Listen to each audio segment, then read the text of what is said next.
Hello friends, welcome to Promo Breakdown channel. Star Plus के one of the most popular serial ये फितूर तेरा serial के upcoming episodes को लेकर अब यही ट्विस्ट दिखाया जाएगा कि सौम्य ने तो फाइनली अपने पापा और अपने भाई के सामने कर दिया है ताऊजी को एक्सपोज।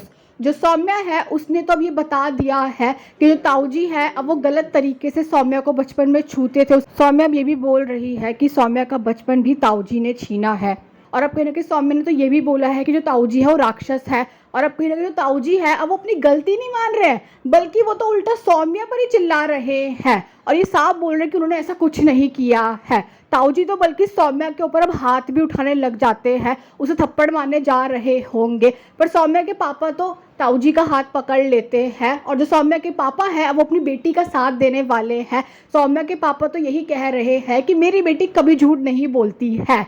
तो अब सौम्या के पापा और सौम्या के भाई दोनों ही अब सौम्या का साथ देने वाले हैं। सौम्या के पापा और सौम्या के भाई दोनों को बहुत गुस्सा आ रहा होगा ताऊजी के ऊपर। सौम्या के पापा ने तो अब ताऊजी के साथ सारे रिश्ते भी खत्म कर दिए हैं। सौम्या के पापा ने तो अब ताऊजी को ये भी बोल दिया है कि घर से निकल जाओ। और अब जो जीत है अब वो भी जेल से बाहर निकलने वाला है। Thanks for watching this video.